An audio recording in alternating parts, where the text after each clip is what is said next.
Muliakan. Kalian nyadar nggak? Tadi kita mulai ngaji tuh jam berapa ya? Kira-kira jam 4, hampir setengah 5 ya, jam 4.25 lah. Sekarang selesai jam 4.57. Ya berarti nggak lama ya, cuma setengah jam ya. Tapi kalau kita rasain ini setengah jam tuh lama bener ya. Sampai ada yang ngantuk ya. Apa mungkin saking tenangnya kali ya, habis baca Al-Quran hatinya tenang, khusyuknya kebablasan ya, jadinya tidur. Enggak, kalau kita pikir ya, kalau kita pikir nih secara jernih dengan akal pikiran yang sehat, waktu setengah jam kan sama. Setengah jam itu berapa menit ya? 30 menit ya. Sekarang waktu kita 30 menit buat ngaji, buat dzikir gitu, buat mengingat Allah, dibanding 30 menit buat di handphone, buat main game misalnya di handphone, Free Fire atau Mobile Legends, atau scroll di TikTok, atau lihat reels di IG, short di YouTube. Kira-kira tuh 30 menit berasa nggak kira-kira? Enggak ya? Kurang ya? Coba kalian pernah nggak ketika kita megang handphone nih, lagi santai ya, kemudian kita buka YouTube, entah itu TikTok atau apapun itu, kita lihat waktunya, jam berapa kita mulain tuh megang handphone, lalu kita berhenti jam berapa? Nah, ini sudah saya coba Pak Joko ya. Kalau habis subuh ya dari musola, kalau kebetulan lagi nggak ada jadwal, itu taruhlah jam 6. Sambil ngopi gitu, buka scroll, itu bangun-bangun udah jam 8, 2 jam. Nggak berasa lama, cuman pinggang aja agak-agak pegel. Jadi dibanding kita tadi 30 menit, rasanya kita 30 menit udah kayak ikan mujair kehabisan air. Grepesan ya kesana kemari ya Bang Nurdin ya. Kenapa kita ya kok seperti itu? Ya perlu kalian ketahui ya bahwa di dalam tubuh kita itu sudah Allah tanamkan sebuah software yang software itu, piranti itu, apabila kita diajak terhadap kebaikan atau jangan diajak lah, mendengar kata ajakan kebaikan aja gitu, mendengar 4 huruf aja ngaji gitu misalnya, itu langsung quick respon dia, responnya cepat banget gitu. Tiba-tiba kita ngerasa ngantuk ya, tiba-tiba kita ngerasa lemas, itu ke badan kita, belum lagi ke otak kita, itu kita udah langsung spontan mencari 1001 macam alasan untuk menangkal ajakan tersebut gitu. Ya jangan heran ya adik-adik, karena memang ya sudah begitu adanya. Atau mungkin kemarin waktu taklim itu, saya taklim hari Rabu Pak Joko, saya bilang ke ibu-ibu, sepertinya setan zaman sekarang itu mereka sudah mengupgrade tingkat kemampuannya untuk menggoda manusia gitu ya Pak Joko. Ya kalau misalnya nih kalian nanti ditempatkan gitu ya, ilmu kalian kan gitu-gitu aja, sementara menghadapi pasar global ya Pak Joko ya, yang setiap harinya itu teknologinya naik ya, dari mobil biasa kan ke hybrid, belum lagi ntar ke listrik ya. Nah berarti kan kalian nanti disekolahkan lagi tuh, karena untuk mengupgrade ilmu. Mungkin di bangsa setan pun juga kayak gitu kali, sama pemimpin-pemimpinnya dikumpulin nih pala-palanya, kalian gimana sih ngegoda manusia, nggak bisa. Kok musola masih rame aja, kok majelis taklim masih rame aja gitu ya, kalian nggak becus, kalian nggak bisa gitu kan. Manajernya ngomong, langsung dikumpulin lah tuh para setan, lalu bikin training center ya selama 1 bulan kayak kalian ini, digodok kembali. agar menggoda manusia itu dengan tipu-tipuan yang lebih dahsyat. Ya berasa banget sekarang. Pokoknya yang namanya untuk kebaikan, ya Allah, majelis taklim, paling 10 orang. Musola kalau sholat ya, Bang Nurdin lihat kalau pulang itu di Isya gitu, kita lihat di musola, ya Allah, ada 7 orang, itu pun juga udah aki-aki semua. Ini sih ya kan udah tua ya, udah 45 tahun nih, tahun ini. Di musola paling muda tuh. Di musola itu paling muda, soalnya yang lain mah udah pada 60 ke atas. Nah jadi sekali lagi memang godaan setan ini sekarang begitu begitu dahsyat gitu, agar mencegah manusia itu untuk berbuat kebaikan. Coba rasain tadi waktu ya 30 menit kita mencoba ngaji, mencoba zikir. Kan kita rasain. Kalau kalian sekarang bawa cermin atau buka handphone kalian, lihat kamera, mata kalian merah. Ayo coba. Kenapa ya? Sementara melototin handphone yang notabene handphone itu ada sinar sinar apa sih namanya itu, harusnya kan ketika lihat handphone dong mata kita merah, tapi ini kenapa pas ngelihat tulisan Quran itu kok mata kita pedih, ngantuk, berair gitu. Nah oleh karena itu ini nih penyakit yang sesungguhnya harus kita sembuhkan. Karena kalau nggak disembuhkan nih, nggak dibiasakan untuk belajar seperti ini, padahal kan cuma 30 menit, ya bagaimana kalau sejam? Maka saya suka ngomong ya Pak Joko kepada jamaah ibu-ibu, kalau kita sering dengar bahwa kata Nabi itu ternyata yang banyak penghuni isi neraka itu adalah kaum perempuan ya. Kalian seneng kan? Bapak-bapak tuh seneng, paling seneng kalau disebut yang penghuni neraka adalah kaum perempuan. Lalu kemudian kan nyalain, lu sih sama suami begini. Perempuan selalu saja disalahkan, selalu dipojokkan. Laki-laki mah egois. Padahal kalau kita pikir, mungkinkah pada zaman akhir ini, pada akhir zaman ini, justru yang banyak menghuni neraka itu adalah bapak-bapak, kaum laki-laki. Ya kenapa demikian? Karena mungkin pada saat zaman Nabi dulu, yang banyak mencari ilmu tuh kaum laki. Kaum perempuannya kan pada di rumah. Nah sekarang coba kita lihat, di kaum bapak-bapak aja, Bang Nurdin dah yang udah jadi bapak-bapak, itu bapak-bapak tuh susah diajak ngaji, susah diajak belajar ya Bang Nurdin ya. Yang sering ngaji tuh ibu-ibu. Ibu-ibu mah dari ngaji jadwal Senin sampai ke Senin lagi ada jadwalnya. Padahal kan mereka harus masak, mereka harus mempersiapkan suaminya, segala macam. Tapi kerjaan mereka rapi. Dan ngaji pun juga iya ngaji. Nah bapak-bapak coba. Bapak-bapak ya Allah, susah bener diajak. Iya. Gitu ya. Jadi sekali lagi ini renungan ya untuk kita nih, sebagai kita kaum laki, dan kalian akan menghadapi hidup baru belajar nih kalian. Belum hidup kalau begini. Baru belajar. Ya maka kehidupan manusia itu adalah berpindah-pindah ya, dari satu alam menuju ke alam lain lagi dengan berbeda tempat dan keadaan. Kira-kira yang kalian tahu, alam itu ada berapa?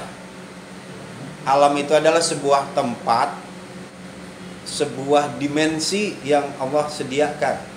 Jadi kita itu, kehidupan kita nih akan berpindah-pindah dari alam yang satu ke alam yang lain sesuai dengan ketentuan Allah yang udah Allah tentukan. Yang mana ketentuan Allah, ma asaba min musibatin fil ardi wala fi anfusikum illa fi kitabin min qabli an nabra'aha. Segala sesuatu yang menimpa kepada diri kita atau kepada bumi ini Maka itu tuh sudah Allah tuliskan sebelum Allah menciptakan langit dan bumi serta isinya, tuh takdirnya sudah ada. Maka sekurang-kurangnya kita udah melewati berapa alam nih?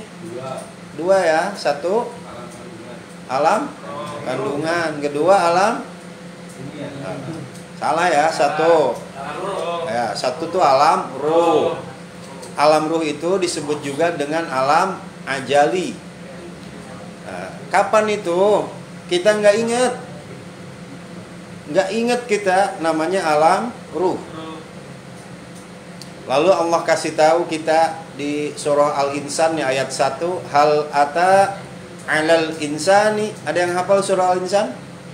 Hal ata 'alal insani hillum minad dahri lam yakun syai'an madhkura. Apakah kalian ingat bahwa pernah ada suatu masa bagi kalian yang kalian itu belum disebut apa-apa?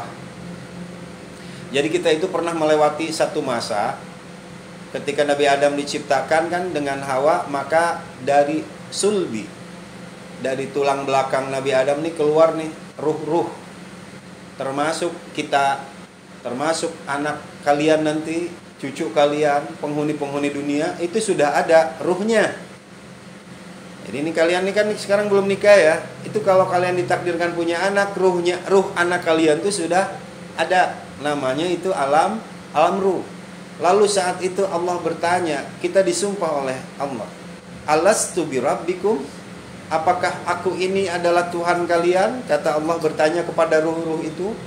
Dulu kita pernah menjawabnya, bala wa syahid.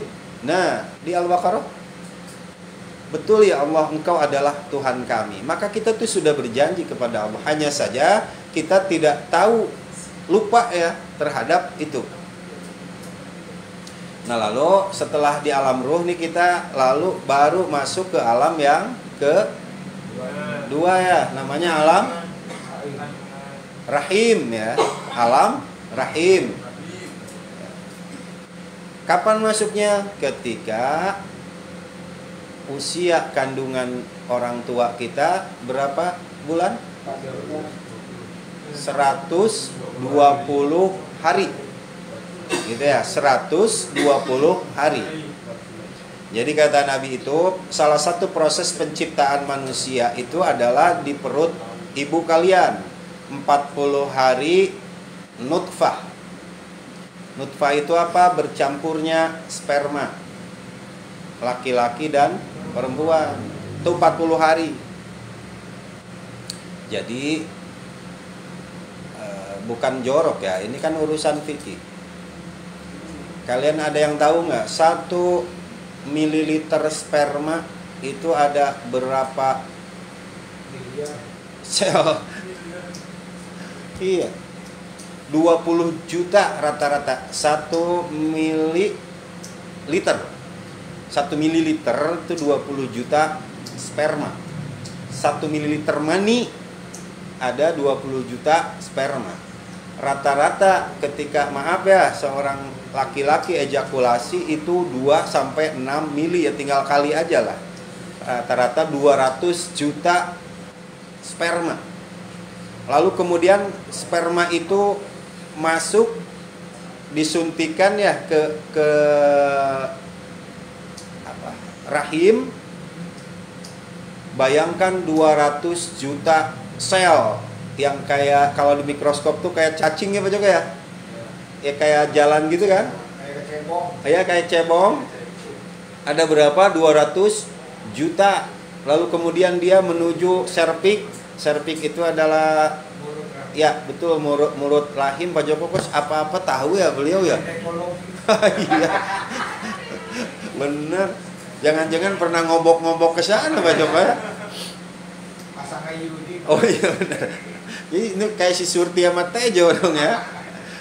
Tuh, ke serviks, lalu kemudian tuh yang 200 itu menuju satu tempat.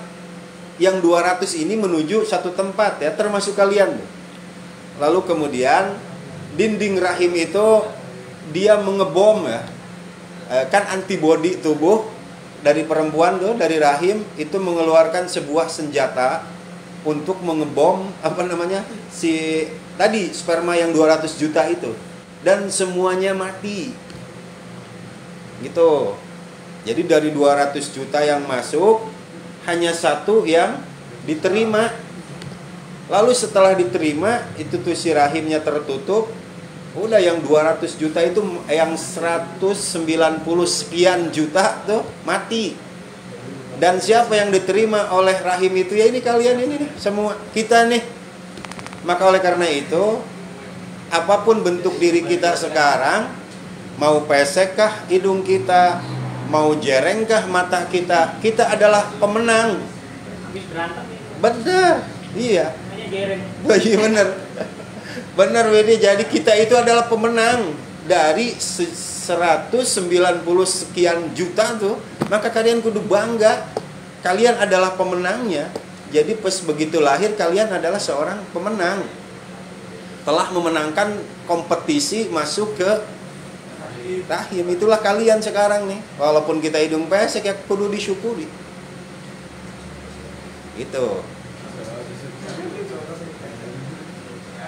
Itu satu mani ya. Mani rata-rata dikeluarkan oleh laki-laki itu 2-6 mili. Itu yang ke rahim, belum yang di kamar mandi ya Widi ya. Pas mau di kamar mandi, aduh salah masuk. Gak boleh ya. Kata Nabi itu, wala tangkihul yadi, jangan menikahi tangan sendiri.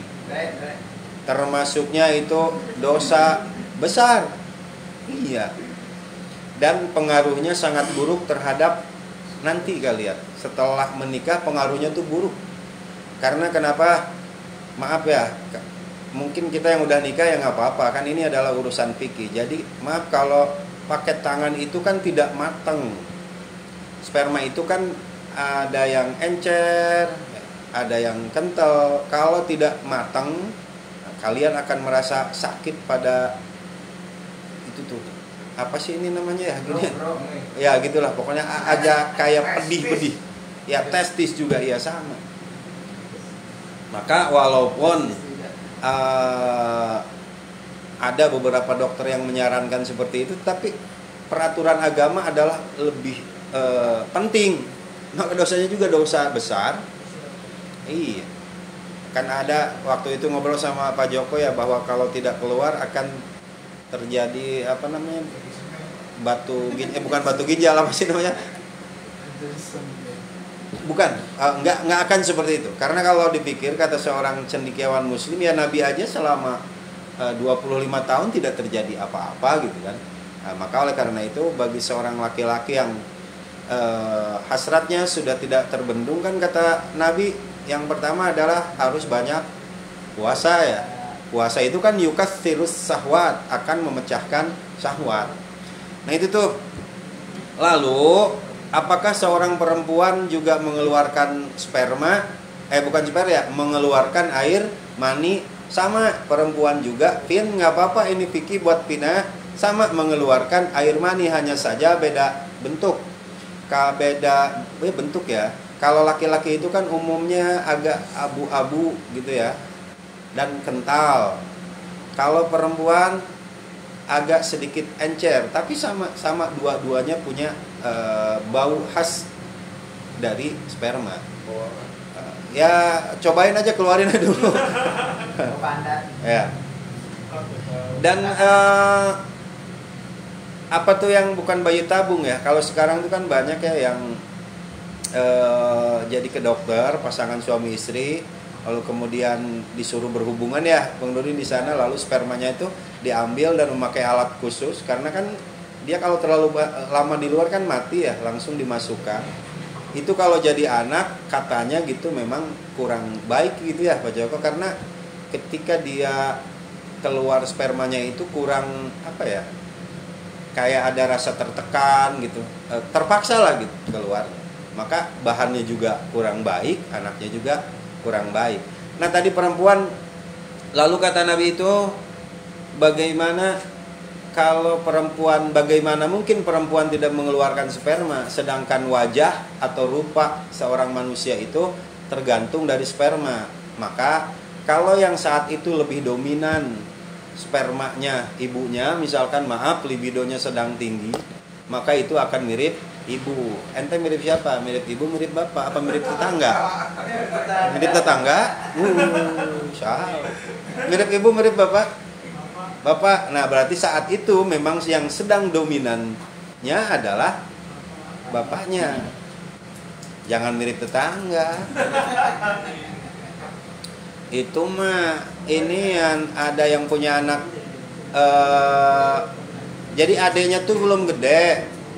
Anak yang pertama belum gede, masih 2 tahun ya. Saking karena dia 2 tahun aja kan, anak sekarang udah diempanin YouTube ya.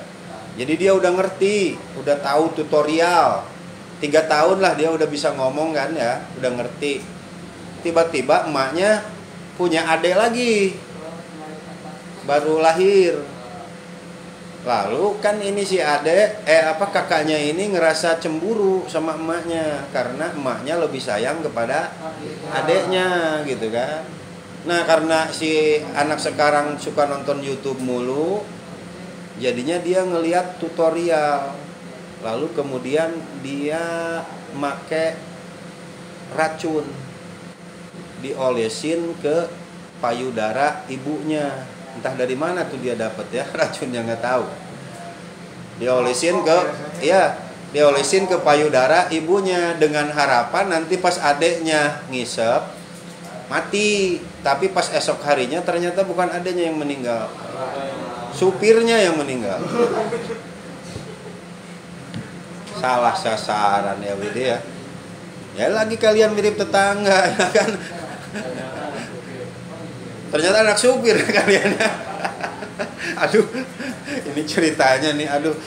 Kan bapaknya ceritanya lagi keluar, lagi dinas di luar.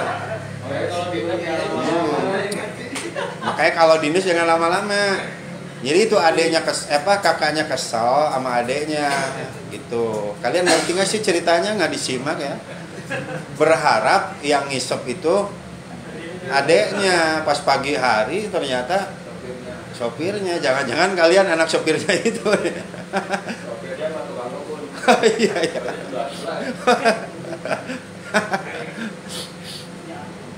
Ya udah gitu. Jadi sekali lagi sama, perempuan juga sama mengeluarkan sperma gitu ya. Dan kalau kita lihat di beberapa ayat Al-Qur'an beda keluarnya sperma itu, ada kontraksinya dan segala macam lah, nggak usah dibahas. Jadi wajah seorang manusia itu ditentukan pada saat itu. Kalau saat berhubungan badan misalnya lebih dominan itu libidonya laki-lakinya, ya maka yaitu mirip bapak. Ya kan dari keluarga nih punya anak 5 kan, ada yang mirip emak ya, ada yang mirip bapak gitu. Nah, masuklah kita kepada alam yang kedua, namanya alam rahim tadi belum. Lalu ya tadi 10 hari pertama adalah nutfah namanya ya. Nutfah bercampurnya sperma dengan laki-laki dan perempuan. Lalu 40 hari kedua berarti dalam 80 hari jadilah mudghah kali ya. Jadi mudghah ya segumpal ya daging gitu ya. Nah, pas 40 hari yang ketiga alias 120 hari, lalu Allah mengutus malaikat meniupkan ruh. Maka dalam usia 4 bulan kan gerak-gerak tuh. Ya, bayi itu gerak berarti sudah punya ruh. Sambil meniupkan ruh, malaikat membawakan 4 hal, menentukan ajalnya, rezekinya gitu ya. Ceritanya ada 3 bayi ya di dalam kandungan. Masa kembar 3 ya? Ada nggak yang 3 ya? Ada ya? Namanya juga cerita ya, udah percaya aja lah. Lagi iseng-iseng ngobrol tuh, 3 bayi dalam kandungan ngobrol. Lu ntar kalau lahir udah gede pengen jadi apa? Kata bayi yang pertama di sini gelap banget. Ntar ah kalau gede gue pengen terangin nih alam rahim, pengen jadi tukang PLN. Ya udah. Yang satu lagi ditanya, kamu pengen jadi apa? Kayaknya sempit banget nih di alam rahim nih, mau jadi tukang apa sih yang tukang bangunan tuh? Tukang arsitek gitu ya. Pas yang nanya, lu dari tadi nanya mulu sama gue, lu pengen jadi apa ntar kalau udah gede? Kalau gue sih pengen jadi Intel dia. Pengen jadi Intel, ngapa lu pengen jadi Intel? Ya itu gue heran, setiap hari ada yang bolak-balik aja gitu. Nggak ada rambutnya ya. Tiap hari ada yang ngudahin deh. Oh iya tuh kata Ngangis. Udah datangnya sebentar-sebentar muntah lagi gitu Ngangis. Ya apa nih yang ngudahin? Makanya. Nah itu dia pengen jadi Intel, nggak bercanda. Nah udah gitu, udah 40 hari ini ditentukan. Maka dalam usia kandungan 40 hari seringlah ada selamatan ya. Nah itu adalah untuk memohon kepada Allah. Nggak ada Nabi mencontohkan, nggak ada Nabi memerintahkan kalau perempuan hamil 4 bulan harus selamatan. Enggak. Ini hanya inisiatif kita sebagai manusia berdasarkan dalil-dalil yang ada gitu.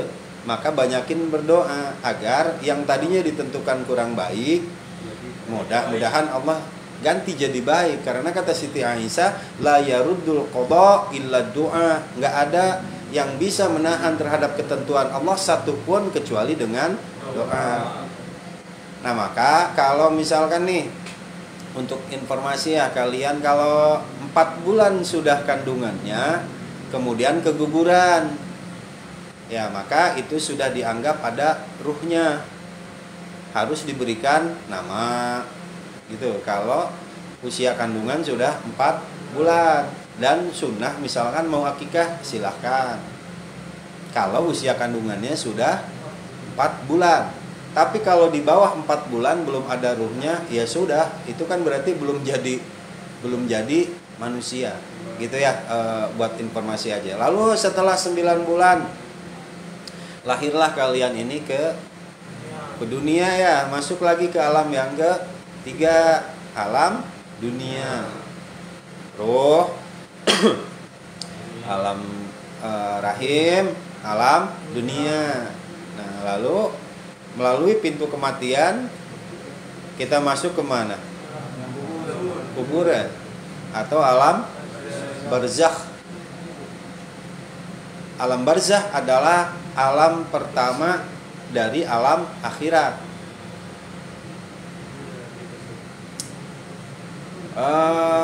Dari mana dulu nih? Nggak usah dibahas ya dunianya mah. Ini nggak apa-apa nih, kita di dunia nih. Berarti kita di dunia tuh diberikan tugas oleh Allah.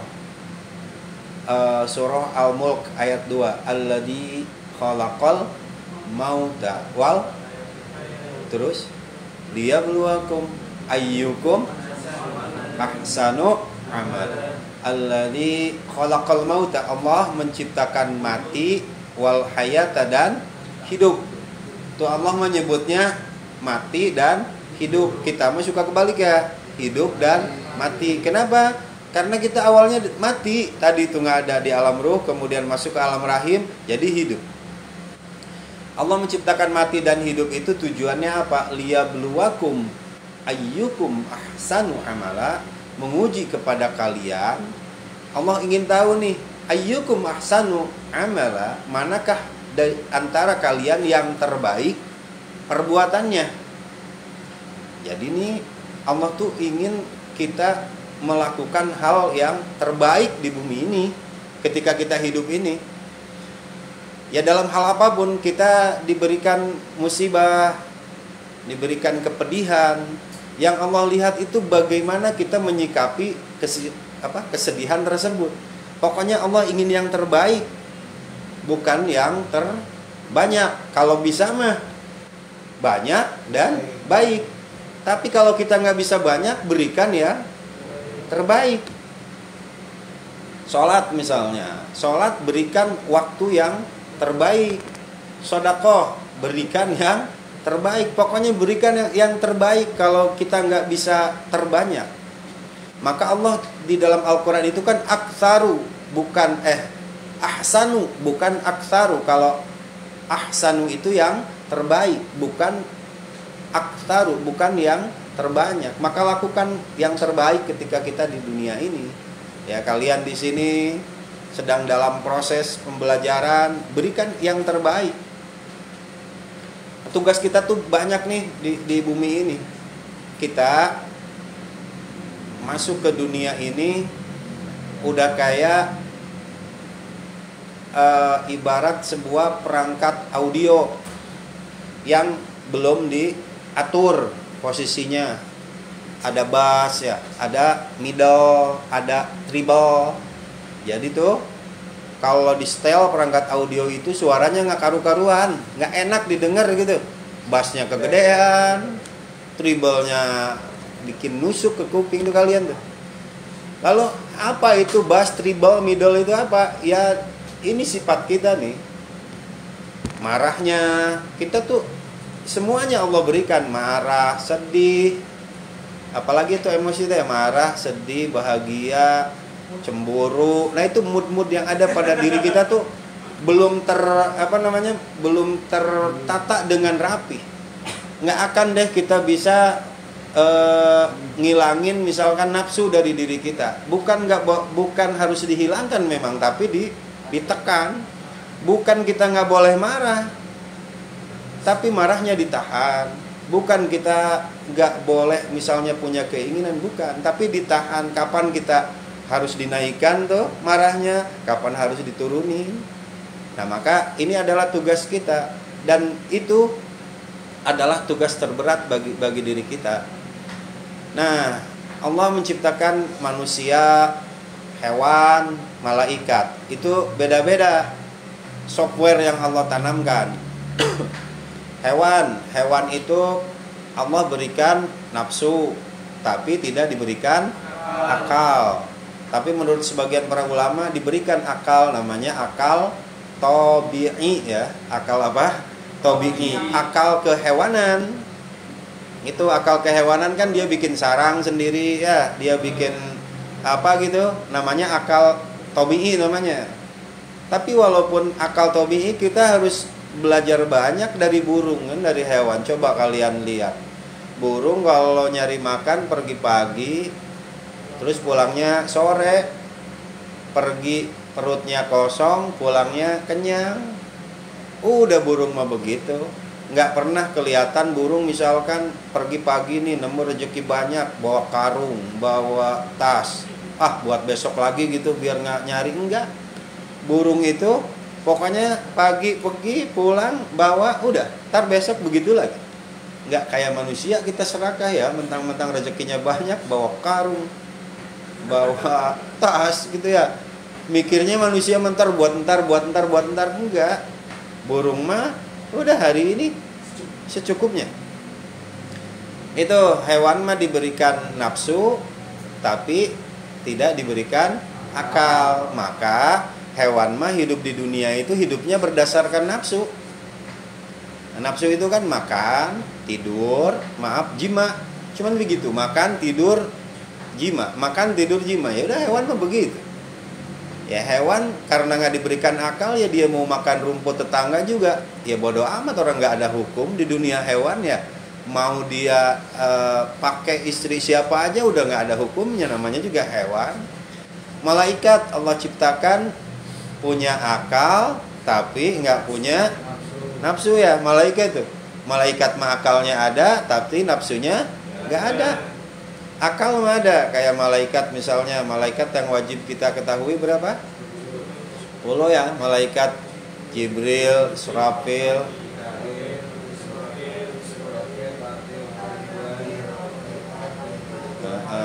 wajib loh itu loh. Rukun iman ya, wajib ya. Jibril menurunkan wahyu gitu ya, dan seterusnya tuh. Yang menurunkan rezeki siapa? Mikail ya. Nah Allah suruhnya nurunin rezeki, udah aja itu. Akalnya tuh udah itu aja. Yaf'alu ma tu'marun, yang Allah perintahkan itu ya udah itu aja. Sebab malaikat nggak punya nafsu. Coba kalau malaikat dikasih nafsu, Malaikat yang tukang nurunin rezeki misalnya, ini buat Bang Nurdin hari ini 200.000, gua kentit ceban. Lumayan kan cari ceban gitu kan. Kalau punya nafsu. Enggak. Atau enggak malaikat yang tukang nyabut nyawa misalkan. Malaikat siapa? Ijroil ya. Nih orang nih bader banget nih Bang Nurdin lagi hidupnya nih, pas gua cabut gua udah mau keluar gitu ya, masukin lagi, udah kayak lagi mancing belut ya. Ayo son, biar dia ngerasain. Enggak. Kalau kata Allah misalkan cabut, langsung cabut. Coba kalau malaikat dikasih nafsu, itu bisa tukeran. Gue bosen nulurin rezeki mulu misalkan. Sama malaikat Israfil ya, tukang niup itu, pil, lu sini pil, gantiin, lu nggak ada kerjaannya, trompet kagak ditiup-tiup ya kan. Gue tiap hari nganterin rezeki, lu gantian dah, gue jagain trompet lu misalnya gitu kan. Beda keterampilan ya gitu. Enggak, malaikat mah nggak ada nafsunya gitu. Makanya alhamdulillah sekarang tahun baru itu nggak pada niup trompet ya, alhamdulillah tuh. Ntar untung malaikat Israfilnya nggak latah gitu ya, pas di bumi niup trompet, gua tiup juga trompetnya. Habis. Untung malaikat nggak latah. Coba malaikat Israfil kalau latah di sini niup trompet, tiup juga. Gua lupa. Enggak gitu. Punya akal tapi nggak punya nafsu. Nah ini manusia nih. Manusia adalah campuran dari hewan dan malaikat. Manusia ini campuran hewan dan malaikat, karena manusia menafsu diberikan, akal juga diberikan. Maka kita nih sebagai manusia, di sisi lain kita kayak hewan, di sisi lain kita kayak malaikat. Cuman kita tanya, kita keseringan jadi hewan apa keseringan jadi malaikat kita? Seringan mah jadi hewan ya Pak Joko ya. Serakah. Iya, kita kayak tadi. Apa aja kita mah. Nah maka kita ini adalah complicated kalau kata judul lagu ya. Judulnya lagu siapa tuh itu? Vina kenal nggak April Lavigne ya? Complicated banget kita mah. Nafsunya dikasih, akalnya juga dikasih. Aduh bener-bener tuh. Maka tiap hari akal dan nafsu itu berantem mulu di dalam diri kita. Tinggal yang sering menang itu di dalam diri kita apa? Nafsu atau akal? Ya kadang-kadang kita makan perasaan ya. Perasaan itu adalah nafsu. Pikiran adalah akal. Kadang-kadang akal kita kalah oleh apa? Perasaan ya. Pikiran kita tuh kalah oleh nafsu. Ya itu tadi. Misalnya ya pengen duren. Ya, tuh duren, saya kalau makan duren itu suka timbul 2 penyakit. 1 penyakit darah tinggi, 2 lemah jantung. Darah tinggi giliran makannya pengen ngabisin ya. Lemah jantung giliran mau beli, tiba-tiba lemah jantung. Nggak punya duit. Tuh itu tuh bye-bye nih selama hidup kita. Berarti kita teh akal dan nafsu terus aja beradu dalam pikiran kita. Ya, maka terutama ya, saya ingat pernah baca ya ngelewat di beranda gitu, bahwa kalau kita menasehati seseorang, ada beberapa, kalau nggak salah ada 5 golongan orang gitu yang nggak mempan kena nasihat gitu ya Pak Joko ya. Ya insya Allah ntar dibahas. Nomor 1-nya adalah orang ketika jatuh cinta. Itu biarpun dinasehatin oleh siapapun, pokoknya bener. Ya coba tanyain. Sekalipun orang tua yang ngomong, pokoknya Kawin lari. iya bener, kawin lari bener. Maka kalau lagi ada orang misalkan nih jatuh cinta gitu ya, orang kita nasihatin nggak bakalan mempan. Misalkan ya kalau menurut kita sih misalkan ceweknya ya Allah cewek begitu di Parung juga banyak misalkan. Tapi memang di mata dia mah ini ya. Udah walaupun dinasehati sebaik apapun bahasanya nggak bakalan masuk. Gitu ya, maka tahan, kan kemarin juga udah bilang. Kalau kita lagi rindu, kita lagi jatuh cinta, emang mau mati gitu. Nah, cinta yang sesungguhnya cinta itu Anaknya Pak Adi. iya benar tuh anaknya Pak Hadi ya. Kemarin subuh saya coba nulis ya sesuatu. Ini mohon didengarkan oleh Vina ya, Vin ya. Ya, Vin. Ini kan buat perempuan. Cinta adalah ketika seseorang yang melihat sisi burukmu dan masih memilih untuk mencintaimu. Itu cinta tuh. Benar. Ini coba kita artikan. Cinta yang benar-benar cinta adalah ketika seseorang yang melihat sisi burukmu tetapi dia tetap masih memilih untuk mencintaimu. Itu cinta. Padahal udah ditinggalin. Tinggalin ya, Om. Tinggalin. Enggak. Siapa? Aduh, iya. Orang ini mah Ada yang ngerasa. iya benar. Enggak, kayak kita rumah tangga ya Bang Rudin ya. Tentu kan ketika kita rumah tangga kita udah setahun nih, tahu dong sisi buruk istri kita ya. Dan istri kita pun juga tahu dong sisi buruk diri kita. Tapi tetap walaupun kita udah tahu, tetap kita memilih yang mencintainya. Walaupun ya itu berarti cinta yang sejatinya cinta mah tuh yang begitu, berusaha menerima gitu, Vin. Jadi orang yang hebat itu bukan orang yang hebat nih, bukan dia mampu menjaga dirinya dari orang lain. Tapi manusia yang hebat adalah manusia yang mampu diterima oleh orang lain. Jadi manusia yang mampu diterima oleh orang lain itu manusia hebat tuh. Bukan manusia yang pandai menjaga dirinya dari orang lain, tapi manusia yang mampu diterima oleh orang lain. Nah itu ya, maka kalian kalau rasakan ini cinta tuh berarti tuh. Udah tahu dia tuh kelakuannya kayak gitu, tapi kita masih demen aja tuh sama dia, tuh cinta tuh. Gitu nggak Bang Nurdin? Iya dong. Jadi gitu ya Ben ya. Cinta adalah ketika seseorang yang melihat sisi burukmu dan masih tetap memilih untuk mencintaimu. Yang kedua, cinta adalah ketika seseorang memberikan segalanya hanya untuk melihatmu bahagia ketika kamu tak bisa memberi apapun untuknya. Itu. Ya emang benar. Iya benar. Ya bayangin coba kita kalau ini rumah tangga ya. Kadang-kadang istri sama kita kayaknya biasa-biasa aja, tapi kita benar-benar ingin membahagiakan dia gitu. Padahal dia nggak memberi apa-apa ke kita gitu. Contoh. Bukan dibutakan, emang kalau udah rumah tangga ya harus berusaha begitu. Yang ketiga, yang apa? Ya. Cinta adalah ketika seseorang yang menggenggam tanganmu kemudian menenangkan hatimu saat air mata mengalir keluar dari matamu. Iya. Benar. Ya ini mah kan ya baru berasa setelah rumah tangga nanti ya Pak Joko ya. Ini membuat kalian ya nggak apa-apa ini gombal. Yang keempat, cinta adalah ketika seseorang yang mengatakan semua hal baik tentangmu. Salah. Cinta adalah ketika seseorang yang mengatakan semua hal baik tentangmu ketika kamu lihat hanyalah keburukannya. Aduh. Berat ya. Dalam memang. Iya.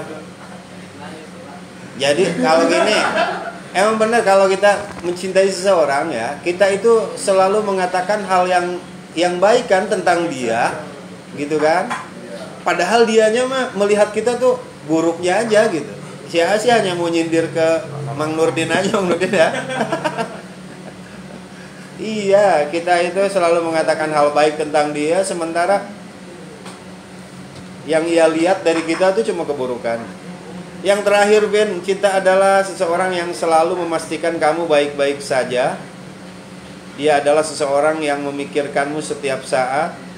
Dia adalah seseorang yang selalu terus-menerus berusaha selalu ada untukmu walau tanpa kamu minta. Itulah arti cinta sesungguhnya. Dan itu adalah Bang Nurdin ya.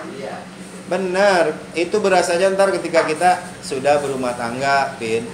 Kita tuh sebagai suami, kita sebagai istri selalu aja mikirin, mastiin kita tuh baik-baik saja. Coba Bang Nurdin, istri masih kerja nggak di situ Bang Nurdin? Masih ya. Terus kan nih kalau Bang Nurdin masih di sini. Kamu di mana? Nggak apa-apa kan? Kamu di mana sayang gitu biasanya Master Kim. Iya, emang begitu. Ternyata pas ya tanya Pin ke Nurdin kayaknya romantis banget, manggilnya sayang, beb. Gua lupa namanya katanya. Nama istrinya lupa, jadi dia bilangnya Panggilan sayangnya Uyu. iya ya.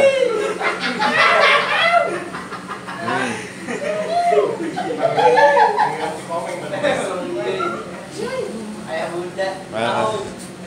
Enggak, kalau panggilan sayangnya kan bun. Kalau yang berarti kan sayang. Sayang. Ya. Kalau yang manggilnya bun, misalkan itu apa? Untung. Bukan, kalau yang manggilnya bun tuh anak muda, manggilnya sabun gitu. Ya emang yang dia sayang sabun. Pina nggak ngerti ya Pin ya, nggak masuk ya Pin ya. Tanyainnya sama siapa ya? Sama Widi ya. Sama Andre ya. Ya Andre ya, manggilnya sabun. Ya udah, alhamdulillahirobbilalamin. Itu baru masuk ke alam dunia ya. Apa yang harus kita lakukan? Waktunya kayak keburu habis insya Allah. Nanti apa yang harus kita lakukan di dunia? Karena ya ini gara-gara yang sebentar ini kita di dunia ya, cuma 60 tahun itu berimbas, berbuntut panjang. Kelak kita masuk ke alam kubur, barzah. Ntar kita masuk lagi ke alam ba'ats. Ba'ats itu bangun dari kubur, ntar masuk ke mahsyar. Udah mahsyar nanti masuk ke mizan. Entah dari mizan masuk ke sirat ya. Sirat itu jembatan, itu masih panjang perjalanan kita itu, baru kita masuk ke alam yang ketiga. Ini di dunia ini sebentar tapi berimbas panjang, udah panjang kali lebar lagi. Maka ya manfaatkan hidup di dunia ini cuma sebentar. Jangan sampai gara-gara hidup yang sebentar ini kita jadi kalah mulu. Kita yang menang tuh nafsu mulu, akalnya kalah mulu tiap hari. Ya udah gitu aja, insya Allah nanti besok kalian masih di sini kan nanti Pak Joko ya. Insya Allah kita lanjutkan lagi. Wal-'afwa minkum hadanallah wa iyyakum ajma'in. Assalamualaikum warahmatullahi wabarakatuh. Wah berarti ini artikel buruk nih ya, jangan diterbitkan nih Bang Nurdin. Silakan lagi nulis aja dari pengalaman sendiri sih ya Bang Nurdin ya. Cinta adalah ketika seseorang yang melihat sisi burukmu dan masih memilih untuk mencintaimu. Uhuy. Ya Allah.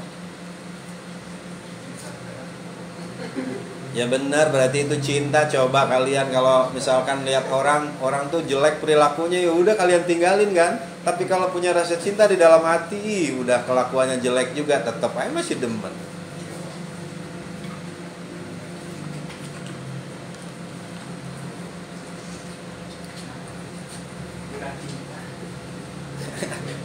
Apa Widi? Oh iya, emang bucin nih.